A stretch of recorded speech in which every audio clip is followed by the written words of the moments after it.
Hello दोस्तों, स्वागत है हमारे YouTube channel certain study material में। और यहाँ पर देखिए आज हम बात करेंगे पॉलिटेक्निक 6 सेमेस्टर के सब्जेक्ट जो है आई यानी कि इंडस्ट्रियल इंजीनियरिंग के। देखिए जो टोटल यहाँ पर सिलेबस अगर हम बात करें, पूरी की पूरी बुक यहाँ पर आपकी ख़त्म होने वाली है। ठीक है, ओनली वन वीडियो में ही आपको पूरा का पूरा चैप्टर, जितने 8 चैप्टर्स हैं यानी कि टोटल 8 चैप्टर्स हैं, इसका लाभ मिलने वाला है। ओनली वन वीडियो ही आपको एकदम देखना है। जो स्टूडेंट्स अभी तक कुछ भी नहीं पढ़े या पढ़े भी हैं, सभी के लिए बहुत ज़्यादा इंपॉर्टेंट है। ठीक है, एकदम देखिए सीधा पेपर की खोपड़ी में एकदम छेद करके आओगे अगर ये आपको चैप्टर्स जितने भी आपको पूरा का पूरा ये वीडियो अगर आपने देख लिया। ठीक है, एकदम माँ कसम एकदम 500% नहीं, 1000%। ठीक है, 1000% आपका गारंटी है कि आपका यहीं से क्वेश्चन बनेगा। पूरा का पूरा पैटर्न आपने यहीं से रखा है, इसलिए ध्यान से देखेंगे एकदम जो पैटर्न यहाँ पर देखिए। तो चलते हैं यहाँ पर। जो स्टूडेंट सबसे पहले चैनल पर नए, चैनल को सब्सक्राइब जरूर कर लीजिए। चलते हैं यहाँ पर। तो यहाँ पर देखिए जो 8 चैप्टर में से सबसे पहला जो चैप्टर है वो हमारा क्या है, चैप्टर फर्स्ट। जो अगर हम बात करें तो चैप्टर फर्स्ट है हमारा प्रोडक्टिविटी। ठीक है, प्रोडक्टिविटी आखिर क्या है, तो सबसे पहले इम्पॉर्टेंट है आपका प्रोडक्टिविटी। तो देखिए प्रोडक्टिविटी क्या होती है, किसी भी प्रोडक्शन यूनिट की आउटपुट और इनपुट का रेशियो होता है। ठीक है, यानी कह सकते हैं कि it is the ratio of output and input is called productivity. फिर से समझ लीजिए, it is the ratio of output and input is called productivity. ठीक है, तो यानी P बराबर हम कह सकते हैं O/I होता है। जब हमारा प्रोडक्टिविटी यहाँ पर देखिए, जो आउटपुट बढ़ाएंगे तो हमारा प्रोडक्टिविटी बढ़ेगा, आउटपुट घटाएंगे, देखिए आउटपुट अगर हम क्या करेंगे, इसको घटाएंगे तो हमारी प्रोडक्टिविटी भी घटेगी। ठीक है, तो ये इसमें रिलेशन है। अब चलते हैं यहाँ पर, देखिए इसको समझ लेते हैं इस डायग्राम से। तो ये आपको दिख रहा होगा। ठीक है, output divided by input equal to productivity. ठीक है, प्रोडक्टिविटी आपको मिल जा रही है। तो यहाँ पर P बराबर O/I हो जाएगा। ठीक है, ये आप देखने को मिल रहा है आपको। चलते हैं यहाँ पर, देखिए नेक्स्ट हमारा इसमें कौन सा इंपॉर्टेंट टॉपिक है। हमारा नेक्स्ट जो है वो क्या है, देखिए इसके जो प्रोडक्टिविटी के जो टाइप्स हैं। ठीक है, टाइप्स आखिर ये कितने टाइप्स के होते हैं, तो जनरली यहाँ पर आप 3 टाइप्स लिख देंगे। ठीक है, पहला हमारा क्या होता है, पार्शियल प्रोडक्टिविटी। ठीक है, दूसरा हमारा टोटल फैक्टर प्रोडक्टिविटी, तीसरा हमारा टोटल प्रोडक्टिविटी। ठीक है, प्रोडक्टिविटी। अब देखिए पार्शियल प्रोडक्टिविटी क्या होता है, पार्शियल प्रोडक्टिविटी, तो ये हमारा जो पार्शियल प्रोडक्टिविटी होता है, ये हमारा output upon 1 factor of input, 1 factor of input. ठीक है, यानी कि इनपुट का एक फैक्टर है, एक कारक, और आउटपुट हमारा। ठीक है, तो कह सकते हैं it is the ratio of output and 1 factor of input is called partial productivity. ठीक है, नेक्स्ट हम बात कर लेते हैं। नेक्स्ट हमारा टोटल फैक्टर प्रोडक्टिविटी है। तो ये क्या होता है, टोटल फैक्टर प्रोडक्टिविटी। तो टोटल फैक्टर प्रोडक्टिविटी भी हमारा यहाँ पर देख सकते हैं इसे। तो देखिए नेट आउटपुट। ठीक है, देखिए नेट आउटपुट एंड अपॉन में हमारा जो लेबर और कैपिटल इनपुट होगा, लेबर प्लस कैपिटल इनपुट। ठीक है, तो कह सकते हैं कि it is the ratio of net output upon and labour plus capital input. Capital मतलब पूंजी। ठीक है, तो ये हमारा क्या होता है, total factor productivity.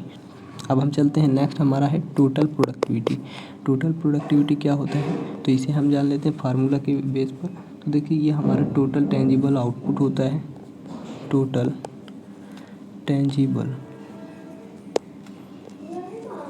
Output upon total tangible input. तो it is the ratio of total tangible output and total tangible input is called total productivity. ठीक है, अब देखिए इसी में आपका आ जाता है जो पार्शियल प्रोडक्टिविटी, जो मैंने आपको पहला बताया है, पार्शियल प्रोडक्टिविटी। इसमें कई सब पार्ट्स आ जाते हैं। तो जो फर्स्ट सब पार्ट होता है वो होता है हमारा, देखिए लेबर प्रोडक्टिविटी। ठीक है, दूसरा हमारा कैपिटल प्रोडक्टिविटी, तीसरा हमारा एनर्जी प्रोडक्टिविटी।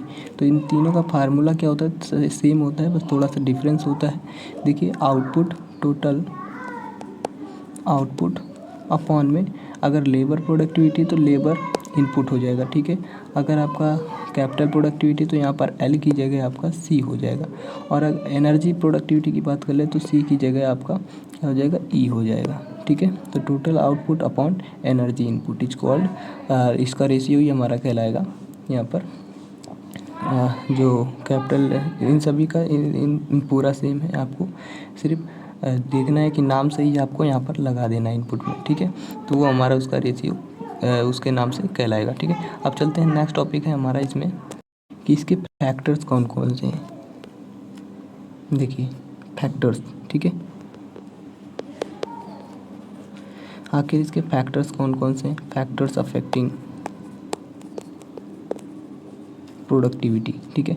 तो चलिए फैक्टर्स को, फर्स्ट फैक्टर है यहाँ पर ये लोकेशन फैक्टर, देखिए टेक्निकल फैक्टर, दूसरा है प्रोडक्शन फैक्टर, तीसरा है ऑर्गेनाइजेशनल फैक्टर, चौथा है पर्सनल फैक्टर एंड पांचवा है फाइनेंस फैक्टर, छठा है आपका मैनेजमेंट फैक्टर, सातवां है आपका गवर्नमेंट फैक्टर, आठवां है आपका लोकेशन फैक्टर। इन चारों जितने भी 8 फैक्टर्स हैं आपको 4-5 लिख देने हैं एग्जाम में, इनको डिस्क्राइब कर देना है, पूरे के पूरे मार्क्स आपको फुल मार्क्स आपको मिल जाएंगे, ठीक है। जैसे एग्जाम्पल के फॉर्म में मैं बता देता हूँ, जैसे टेक्निकल फैक्टर, तो ऑपरेटर जो है या वर्कर है उसको टेक्निकल नॉलेज एकदम बहुत ज़्यादा होना चाहिए, ठीक है, तभी प्रोडक्टिविटी को वो हाई कर सकता है। फाइनेंस फैक्टर, अगर देखिए फाइनेंस बहुत ज़्यादा होगा तो प्रोडक्टिविटी को वो हाई करेगा, ठीक है, मैनेज करके वो हाई करेगा, क्योंकि ज़्यादा फाइनेंस रहेगा तो हम किसी भी जुगाड़ से व्यवस्थित करेंगे और हम प्रोडक्टिविटी को बना लेंगे, हाई कर लेंगे, ठीक है। तो ये आप समझ सकते हैं, और कम होगा तो प्रोडक्टिविटी हमारी कम होगी। तो चलेंगे, देखिए नेक्स्ट हम टॉपिक बात कर लेते हैं। नेक्स्ट टॉपिक आ जाता है हमारा difference between production and productivity. तो इसको देखना है ध्यान से। तो देखिए यहाँ पर जो हमारा प्रोडक्शन होता है ये हमारा क्या है, converting raw material into good finish, raw material से गुड फिनिश यहाँ पर क्रिएट करता है। यानी कि जैसे अगर हम बात करें रॉ मटेरियल हमारा वुड हो गया, लकड़ी हो गया, ये गुड फिनिश बनाएगा, चेयर जैसे चेयर्स बना देगा, टेबल बना देगा, तो ये हमारा गुड फिनिश कहलाता है, ठीक है। और प्रोडक्टिविटी की बात कर ले तो it is a ratio of output upon input, ठीक है। इनपुट ना लेके यहाँ पर आउटपुट और यहाँ पर इनपुट कर लीजिएगा, ठीक है। तो ये रेशियो होता है आउटपुट अपॉन इनपुट, ठीक है, रेशियो होता है आउटपुट और इनपुट का। दूसरा यहाँ पर बात कर लेते हैं तो it is a manufacturing process, ये मैन्युफैक्चरिंग प्रोसेस होता है, ये इफ़िशियंसी के लिए मैन्युफैक्चरिंग प्रोसेस होता है, ठीक है। तीसरा है measure the volume and volume of output, ये वैल्यूम एंड उसके आउटपुट को मेजर करता है। ये measure the input and output, ये आउटपुट और इनपुट को मेजर करता है। नेक्स्ट इसमें हमारा है last measure in term of production cost और यूनिट्स, ठीक है। ये मेजर करता है प्रोडक्शन टर्म्स कॉस्ट को, और ये मेजर करता है क्या, जो परसेंटेज होता है, रेशियो होता है, ठीक है, आउटपुट और इनपुट को, इसका रेशियो ही क्या करता है, ये मेजर करता है। तो आई होप आप सभी को समझ में आ गया होगा। तो चैप्टर फर्स्ट हमारा यहाँ से द एंड होता है। अब हम चलते हैं चैप्टर सेकंड की ओर। इसमें कौन कौन से टॉपिक इंपॉर्टेंट, देखिए इससे बाहर आपका नहीं आएगा, बहुत ही एकदम शॉर्ट वे में आपको यहाँ पर डिस्कस कर रहे हैं ताकि आपको समझ में आ जाए, ठीक है, माइंड सेट हो जाए। चलते हैं नेक्स्ट चैप्टर, हमारा चैप्टर जो सेकेंड है, चैप्टर जो हमारा सेकंड चैप्टर सेकंड है वर्क स्टडी, ठीक है, वर्क स्टडी यानी कि कार्य अध्ययन। तो ये देखिए क्या होता है, तो कोई भी हमारा वर्क है, ठीक है, यहाँ पर देखिए कोई भी अगर हमारा क्या है वर्क है, किसी भी काम को हमें करना है, तो इसके क्या होते हैं, वेरियस मेथड्स होते हैं, ठीक है, बहुत सारे मेथड्स होते हैं, जिनमें से हम मतलब मैक्सिमम जो सर्वोच्चतम विधि होती है, सर्वोच्चतम मेथड होता है, उसका हम जब यूज करके कार्य को कंप्लीट करते हैं, वर्क को कंप्लीट करते हैं, तो वो हमारा वर्क स्टडी कहलाता है। अब वर्क स्टडी देखिए मतलब जैसे हम कोई काम को करना है हमें, तो कम से कम हम समय लगाना पड़े हमें उसमें, कम से कम टाइम हमारा कम से कम लगाना पड़े, कॉस्ट हमारी कम से कम आए, तो इस तरह से हमें इस मेथड का चयन करना होता है जो इनको फॉलो करे, ठीक है। तो हमारा होता है वर्क स्टडी। अब देखिए वर्क प्लस स्टडी, ठीक है, W+S, यानी वर्क को किस तरह से वो स्टडी करके कंप्लीट कर रहा है, तो इसको हम बोलते हैं वर्क स्टडी, ठीक है। इसमें हम देखिए 2 टेक्निक्स होती हैं या 2 टाइप्स होते हैं इसके। पहला है आपका मेथड स्टडी, दूसरा है आपका वर्क मेजरमेंट, ठीक है, इसको वर्क मेजरमेंट कर लीजिए या टाइम स्टडी भी कहते हैं, वर्क मेजरमेंट, ठीक है। तो मेथड स्टडी में क्या होता है कि हम मोशन को मोशन की स्टडी करते हैं, ठीक है। तो मेथड स्टडी क्या होता है, मेथड स्टडी में हम बहुत सारे मेथड होते हैं, इसको भी आप इसी तरह समझ सकते हैं। किस मेथड का हम यूज़ करके मतलब वर्क को कंप्लीट करते हैं, प्रोसीड करते हैं, वो हमारा मेथड स्टडी होता है। जैसे देखिए कोई भी आप मैथ का सवाल, आपका मैथ के क्वेश्चंस आप ले लीजिए, ठीक है।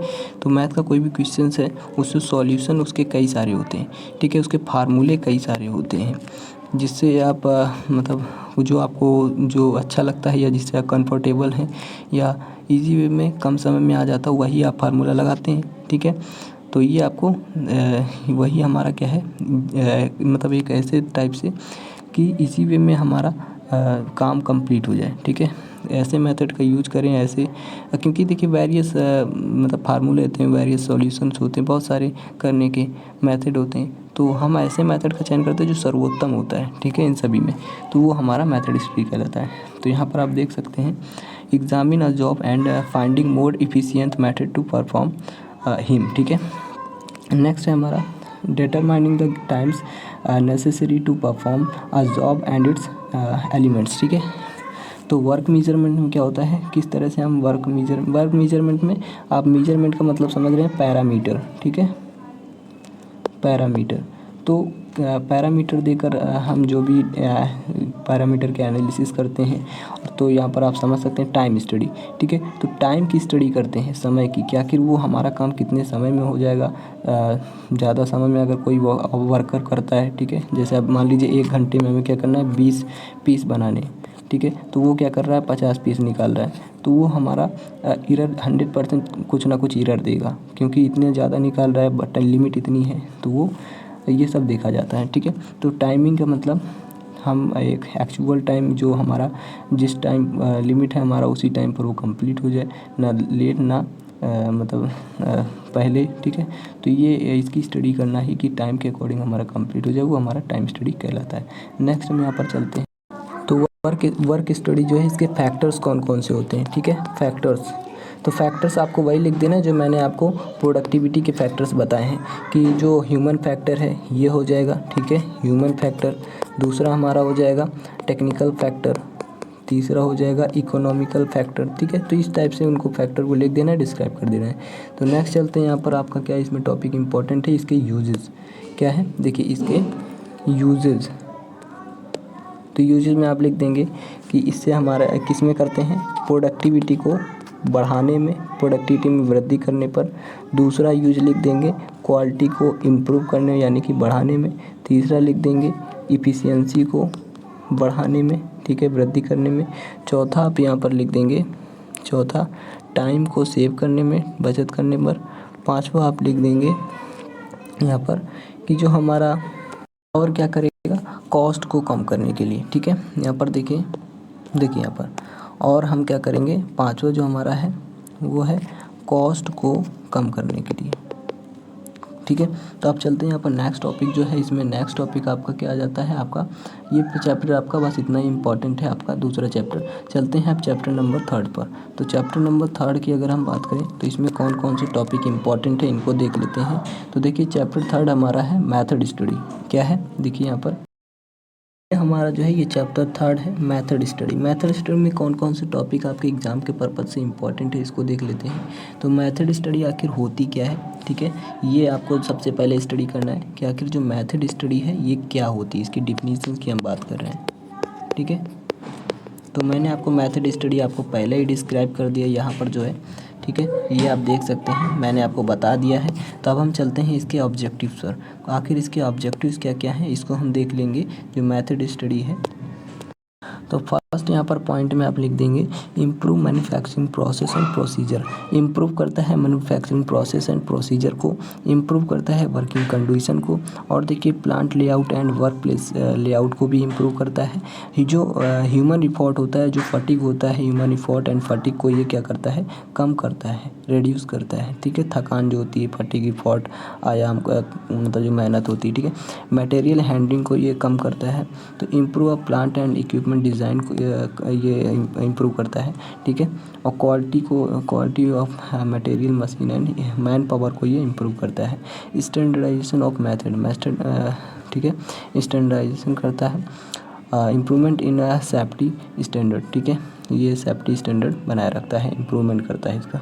चलते हैं यहाँ पर देखिए, आपका ये जो चैप्टर है आपका समझ लीजिए यहीं पर द एंड होता है, चैप्टर 3, क्योंकि चैप्टर 3 में बस आपका इतना ही इम्पॉर्टेंट है। अब हम चलते हैं नेक्स्ट चैप्टर, चैप्टर नंबर 4 पर, कि इस चैप्टर में जो मेथड स्टडी है, ठीक है, इसमें बस सिंबल देख लीजिए। सिंबल कई बार क्वेश्चन आया है एग्ज़ाम में, तो ये आपको बताना ज़रूरी है, ठीक है। तो सिंबल जैसे अगर हम बात करें तो आपका ऑपरेशन का सिंबल, तो ऑपरेशन का सिंबल कैसे बनता है, बस सर्किल बना देंगे ऑपरेशन का, तो ये हो जाएगा, ठीक है। ये ऑपरेशन है, ऑपरेशन। नेक्स्ट है हमारा, अगर आप रेक्टेंगल बना देंगे वो हमारा इंस्पेक्शन हो जाएगा। क्या हो जाएगा, इंस्पेक्शन। नेक्स्ट आपको अगर एरो बना देंगे तो ये आपका ट्रांसपोर्टेशन हो जाएगा, ठीक है। देखिए यहाँ पर ट्रांसपोर्टेशन,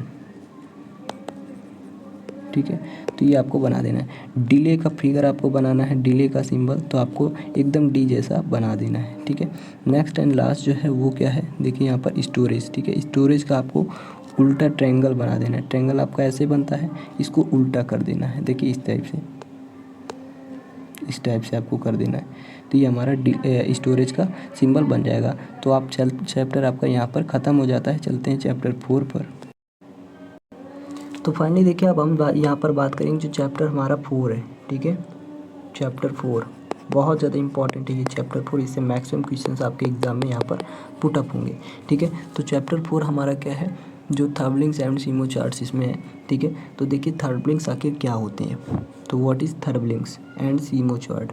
तो थर्बलिंग्स देखिए ऐसे मतलब जो जहाँ पर हम वर्क करते हैं, कोई भी काम करते हैं, तो वो हमारा कंफर्टेबल है या नहीं है, ठीक है। वो हमारा सेफ्टी पर्पज से के लिए, हेल्थ एंड सेफ्टी के लिए है या नहीं है, ये हमारा क्या कहलाता है, थर्बलिंग्स। जैसे अगर हम बात करें तो देखिए यहाँ पर ये आपका थर्बलिंग्स हो गया, ठीक है।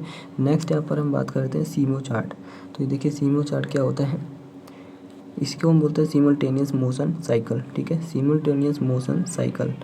अब देखिए यहाँ पर एक कार्यकर्ता कितने समय तक कोई कार्य करता है, कितना टाइम लेता है, ठीक है, उसकी एक्टिविटीज़ का विस्तृत अध्ययन करने के लिए थर्बलिंग्स और सीमो चार्ट संयोजन के रूप में यूज किया जाता है।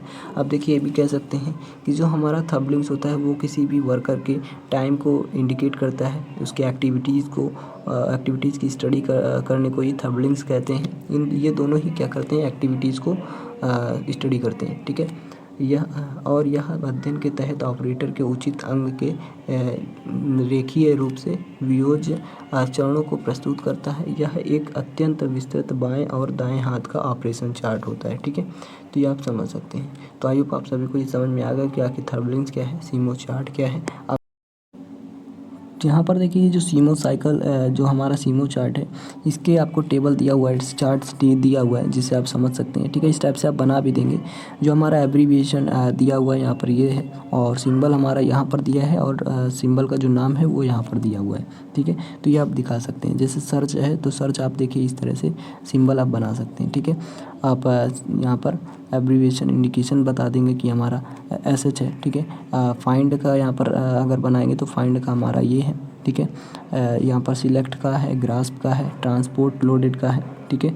और अगर हम बात करें तो पोजीशन का है, असेंबल का है, यूज का है, डिसअसेंबल का है, और यहाँ पर इंस्पेक्ट का है, प्री पोजीशन का है, रिलीज लोड का है, ट्रांसपोर्ट एम्प्टी का है, rest for incoming overcoming fatigue का है, अनअवॉइडेबल डिले का है, ठीक है, अवॉइडेबल डिले का है, और प्लान का है, और होल्ड यहाँ पर। तो इस टाइप से सिंबल बनते हैं। सिंबल को एक बार देख लीजिएगा, ठीक है।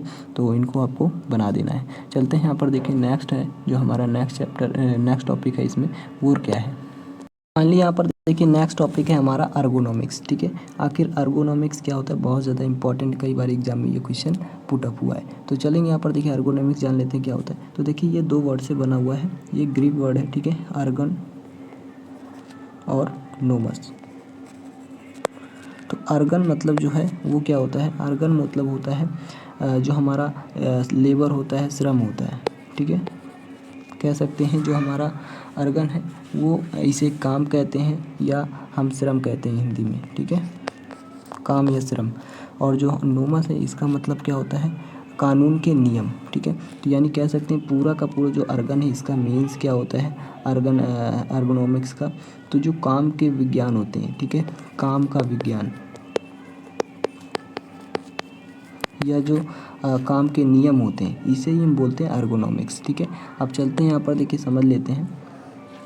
तो देखिए एर्गोनॉमिक्स वैज्ञानिक अनुशासन है जो मानव और एक प्रणाली के अन्य तत्वों के बीच बातचीत की समझ से संबंधित है और पेशे जो मानव कल्याण और समग्र प्रणाली के प्रदर्शन को अनुकूलित करने के सिद्धांत डेटा और डिजाइन को लागू करता है। ठीक है, तो ये हमारा क्या एर्गोनॉमिक्स एक विज्ञान है, विज्ञान आधारित अनुशासन है जो शरीर रचना विज्ञान, मनोविज्ञान, इंजीनियरिंग और सांख्यिकी से क्या है मतलब एकदम सांख्यिकी तथा अन्य विषयों से ज्ञान को एक साथ लाता है ताकि एक सुनिश्चित किया जा सके कि डिज़ाइन जो है वो लोगों की ताकत और यहाँ पर क्षमताओं का पूरक होता है। ठीक है, उनकी सीमाओं के प्रभावों को कम करता है। तो ये सब आपको आई होप समझ में आ गया होगा। ठीक है, समझ में आ गया तो एकदम देखिए कमेंट बॉक्स में ज़रूर बताइएगा। चलते हैं यहाँ पर नेक्स्ट चैप्टर हमारा क्या आ जाता है। देखिए ये चैप्टर यहीं पर द एंड होता है इस चैप्टर का। नेक्स्ट चैप्टर हमारा चैप्टर नंबर 5 और चैप्टर नंबर 5 में हमने वर्क मेजरमेंट आपको एक्सप्लेन कर दिया है। तो यहाँ पर फिर से हम आपको बता दें कि कार्य मापन उस समय की प्रक्रिया है, कार्य का प्रोसेस है जिसे किसी दिए गए कार्य को प्रदर्शन के परिभाषित स्तर पर काम करने वाले योग्य कार्यकर्ता द्वारा किया जाता है। ऐसे कई तरीके हैं जिनसे काम को मापा जा सकता है और कई तरह की टेक्नोलॉजी को स्थापित किया जा सकता है। इसे कार्य अध्ययन जो हमारा वर्क मेजरमेंट है ये कहलाता है। ठीक है, इसके ऑब्जेक्टिव्स क्या है, तो सबसे पहले हम चलते हैं यहाँ पर, देखिए इसके टॉपिक जो है ये हमारा यहाँ पर ऑब्जेक्टिव्स को देख लेते हैं। ठीक है, जो वर्क स्टडी है इसके ऑब्जेक्टिव्स क्या हैं, तो देखिए पहला अगर हम ऑब्जेक्टिव्स की बात करें तो यहाँ पर देखिए वैकल्पिक तरीकों की ये तुलना करता है। ठीक है, योजना और नियंत्रण करता है, सही प्रारंभिक माइनिंग का मूल्यांकन करता है, मैन पावर आवश्यक योजना को यथार्थवादी लागत है। ठीक है, वित्तीय प्रोत्साहन योजनाएं करता है, माल की डिलीवरी की तारीख मतलब इसमें होती है। ठीक है, लागत में कमी और लागत को कंट्रोल करता है, घटिया कार्यकर्ताओं की पहचान करता है, नए कर्मचारियों को प्रशिक्षित यानी ट्रेंड करता है। ठीक है, ट्रेनिंग करता है, देता है। नेक्स्ट हम यहाँ पर बात कर लेते हैं, देखिए हम इसमें बात कर लेते हैं स्टैंडर्ड टाइम क्या होता है। बहुत ज़्यादा इंपॉर्टेंट है, कई बार एग्जाम में क्वेश्चन आया, इस बार भी क्वेश्चन ये पुट अप होगा, एकदम गारंटी 100%। ठीक है, तो इसको जरूर देख लीजिएगा। देखिए स्टैंडर्ड टाइम क्या होता है। स्टैंडर्ड टाइम एक ऑपरेटर को निर्दिष्ट स्थिति और प्रदर्शन की परिभाषित स्तर के तहत निर्दिष्ट कार्य करने की अनुमति देने का समय है। यह मानक समय के लिए एक मानक परिभाषा है। ठीक है, किसी कार्य के मानक समय तक पहुँचने के लिए कुछ अतिरिक्त समय को मूल समय में जोड़ा जाता है। व्यवहार में कोई भी पूरे दिन आराम किए बिना काम नहीं कर सकता। ठीक है, थकान के विश्राम के लिए ऑपरेटरों को समय की आवश्यकता होती है।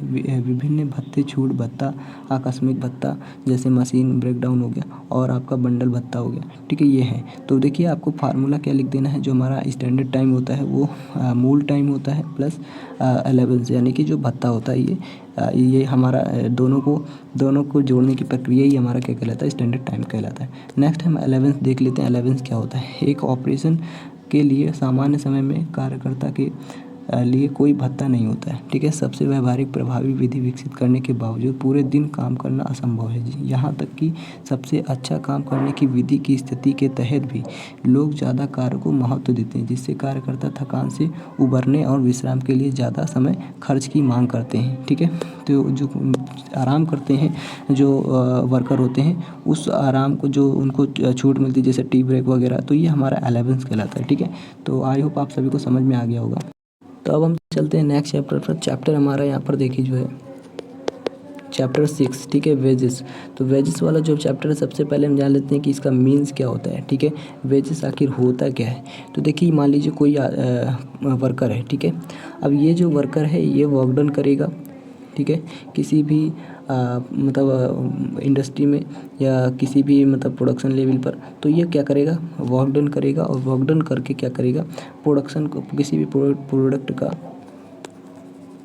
प्रोडक्शन कर देगा। ठीक है, अब प्रोडक्शन कर दिया तो इस प्रोडक्शन के थ्रू इसके जो मेहनत इसने किया उस मेहनत की जो इन्होंने क्या किया, मजदूरी दी। ठीक है, मजदूरी का मतलब जो इन्होंने वेतन दिया, इस प्रक्रिया को ही कहते हैं वेजेस। ठीक है, तो ये आप आई होप आप सभी को समझ में आ गया होगा।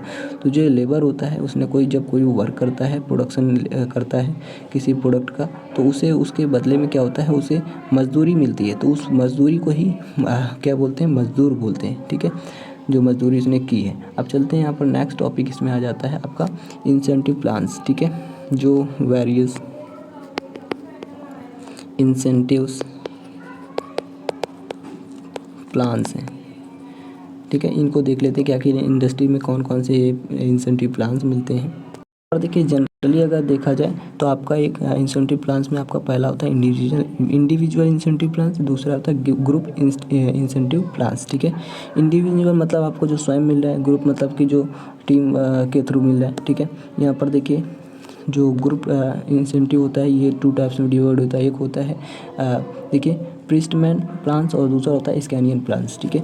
और ये हमारा क्या होता है, जो इंडिविजुअल प्लान्स होता है ये 2 टाइप्स का होता है, एक टाइम बेस्ड होता है, एक आउटपुट बेस्ड होता है। तो टाइम बेस्ड हमारा 4 टाइप्स का होता है। एक हमारा ठीक है, एक हमारा होता है जो हाल से प्लान्स होता है, रॉवन प्लान्स होता है, इमर्सन, और यहाँ पर देखिए नेक्स्ट एंड लास्ट जो है वो हमारा बेडिक्स प्लान होता है, ठीक है। यहाँ पर टेयर और डिफरेंशियल पीस रेट प्लान हो गया, यहाँ पर Merrick multiple piece rate plan हो गया, और गैंट टास्क प्लान हो गया।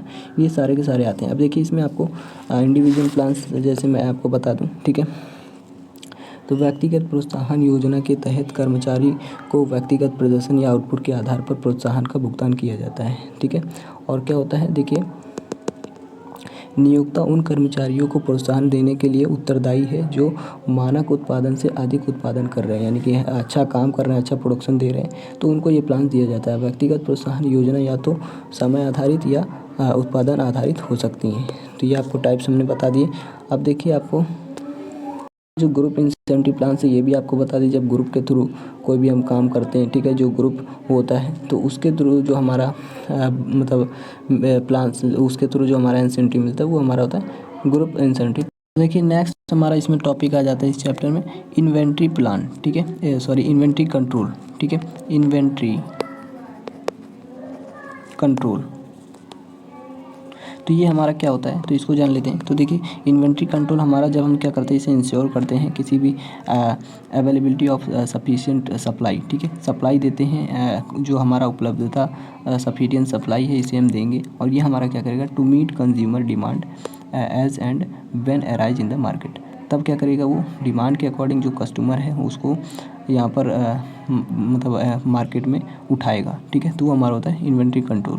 तो आई होप आप सभी को समझ में आ गया हो। यहाँ पर डिफिनीशन इसकी देख लेते हैं और भी। इसे देखिए सूची नियंत्रण या स्टॉक नियंत्रण के नाम से भी जानते हैं। तो इसको अगर बात करें तो मोटे तौर पर एक दुकान पर स्टॉक की जांच या एक्टिविटीज़ के रूप में परिभाषित किया जाता है, ठीक है। इन्वेंट्री कंट्रोल जो है एक धीमी गति से बिकने वाले उत्पादों की संख्या में कटौती करता है जो कंपनी की खरीद है, जबकि उच्च बिक्री वाले उत्पादों की संख्या में वृद्धि पर ध्यान केंद्रित करता है। इसमें व्यवसायों के समय और धन की बचत होती है, क्योंकि उनमें क्या हो, बहुत सारे मानव घंटों को फिर से व्यवस्थित करने और सामान प्राप्त करने में खर्च नहीं करना पड़ता है, ठीक है, जिसकी उन्हें वास्तव में आवश्यकता नहीं होती है। जैसा कि इसके नाम से ही पता है, इन्वेंट्री कंट्रोल आपको अपनी इन्वेंट्री स्तरों पर कंट्रोल बनाए रखने में मदद करता है। तो इसमें नेक्स्ट टॉपिक जो है वो हमारा क्या है, नेक्स्ट टॉपिक यहाँ पर देखिए ये जो इन्वेंट्री कंट्रोल है ये देखिए हमारा चैप्टर 7 में, ठीक है, चैप्टर 7। अब चैप्टर 7 में नेक्स्ट हम टॉपिक पढ़ेंगे यहाँ पर EOQ क्या है, ठीक है, EOQ। देखिए EOQ यहाँ पर आपको दिख रहा है, इकोनॉमिक ऑर्डर क्वांटिटी। ये होता क्या है आखिर, तो देखिए ये एक आदर्श मात्रा है जिसे एक कंपनी में इन्वेंट्री मात्रा की लागत जैसे होल्डिंग हो गया, कॉस्ट हो गया, सॉर्जिंग कॉस्ट, जो शॉर्टेज कॉस्ट हो गया, ऑर्डर कॉस्ट को कम खरीदने के लिए ये चाहिए, ठीक है।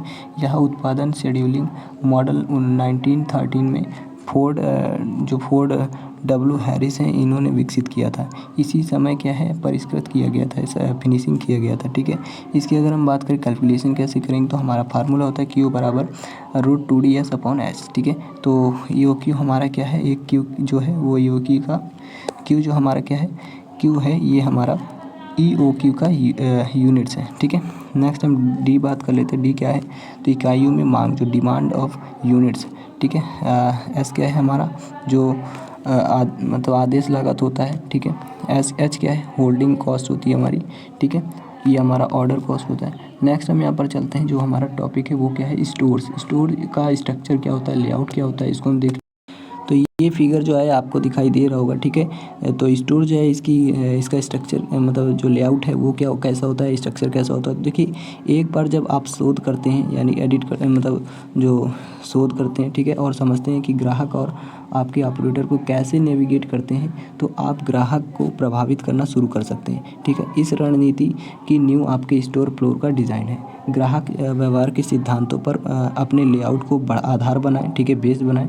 इन कारकों को ध्यान में रखते हुए आपके विचार के लिए निम्नलिखित सामान्य स्टोर लेआउट हैं। अब देखिए, ये आपको सबसे पहले ये फिगर आपको इसमें क्या करना है, बना देना है इस टाइप से, ठीक है। इसी में आपका ऑटोमेटिकली आपको पूरे यहाँ पर जो फुल मार्क्स है आपको मिल जाएंगे। जैसे ये लेआउट हो गया, फोर्स पाथ स्टोर लेआउट हो गया, ठीक है। तो ये आपको यहाँ पर जैसे ग्रिड स्टोर लेआउट हो गया, तो ये सारे के सारे लेआउट हैं। तो ये आप फिगर देख लीजिए। अब हम चलते हैं यहाँ पर, देखिए नेक्स्ट जो हमारा यहाँ पर चैप्टर है, चैप्टर नंबर 8, क्योंकि देखिए टाइम भी काफ़ी हो रहा है। पर एक टॉपिक यहाँ पर जो इन्वेंटरी कंट्रोल हमने आपको बताया था, इसके टाइप्स को सबसे पहले देख लेते हैं, ठीक है। इसके दो टाइप्स होते हैं, एक होता है पीरियोडिक, एक होता है परपेचुअल, ठीक है। तो ये आप समझ सकते हैं। अब चलते हैं नेक्स्ट चैप्टर, चैप्टर नंबर 7 जो है, सॉरी चैप्टर लास्ट जो है हमारा 8 नंबर चैप्टर। 8 नंबर चैप्टर क्या है, एक्सीडेंट वाला चैप्टर, ठीक है।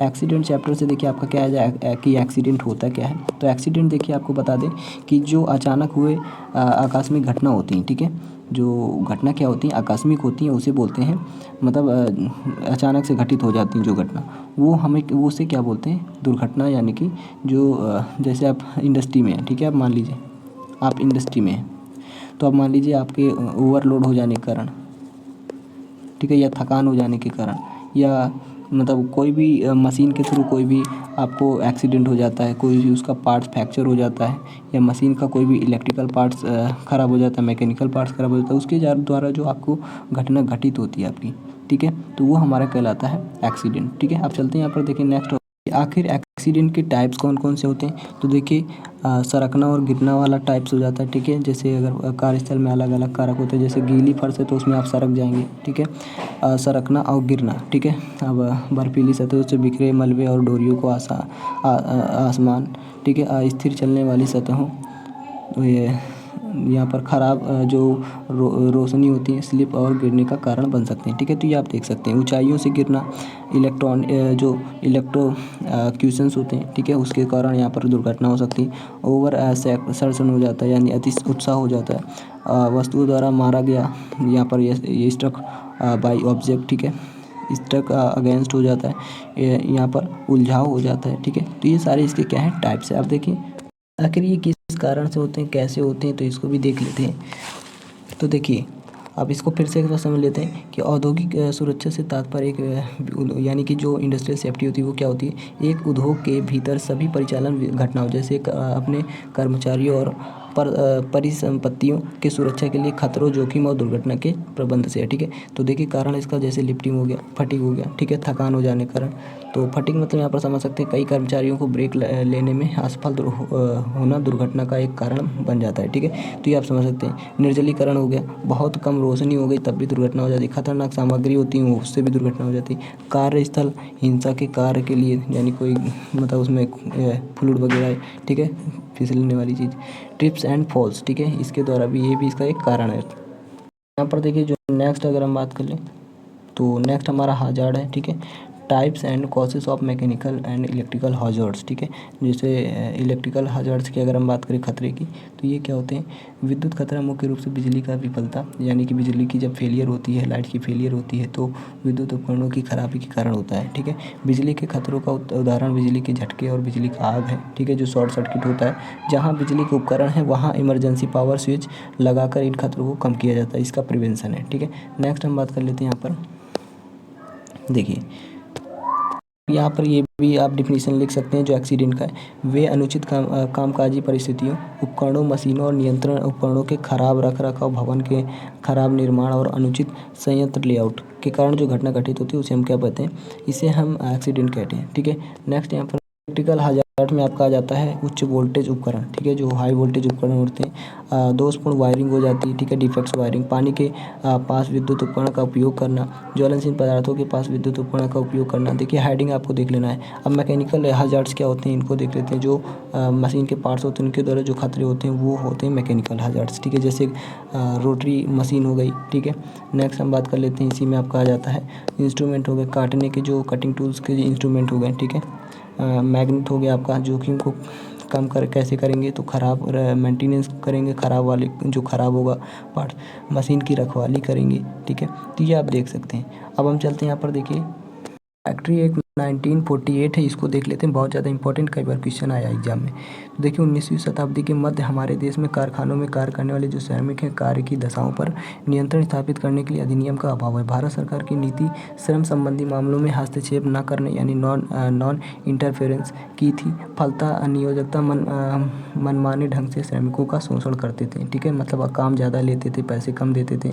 उदाहरण जैसे आपका हो गया, अधिकांश कारखानों में सूर्योदय से सूर्यास्त तक श्रमिकों से कार्य लिया जाता था। इसके अतिरिक्त उनके स्वास्थ्य और सुरक्षा, कल्याण और अवकाश आदि की कोई व्यवस्था नहीं थी, ठीक है। बाद में श्रमिकों की इस प्रकार की दयनीय स्थिति राष्ट्रीय और अंतर्राष्ट्रीय परिस्थितियों में भारत सरकार ने श्रमिकों को लाभार्थ कुछ कानून बनाने के लिए विवश किया, ठीक है। भारत में कार्य करने वाले जो श्रमिक हैं इनकी दशा को दूर करने के लिए, सुधारने के लिए विधान और बनाने का एक प्रश्न सर्वप्रथम 1873 में मुंबई सूती विभाग के महानिरीक्षक मेजर मूर ने उठाया था, ठीक है।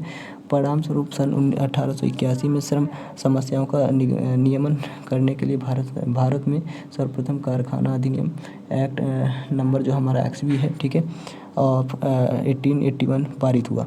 बाद में समय समय पर क्या है, इस अधिनियम में विभिन्न संशोधन किए गए, जैसे सन 1881 से यहाँ पर देखिए सन 1886 से लेकर आज तक कारखाना अधिनियम में निम्न संशोधन हुए, जैसे कारखाना अधिनियम 1881, कारखाना अधिनियम 1891, 1911, 1922, 1934, 46 और 48, 54 और यहाँ पर देखिए 1970, 1987, इस टाइप के कई सारे संशोधन हुए। आपका पूरा का पूरा क्या था, आपका टोटल 8 चैप्टर्स आपके कंप्लीट होते हैं। आपको ये इंपॉर्टेंट है आपके एग्जाम के पॉइंट ऑफ व्यू से, तो इसको ज़रूर एकदम माइंड सेट करके जाइएगा, ठीक है, कि आखिर ये होता क्या है।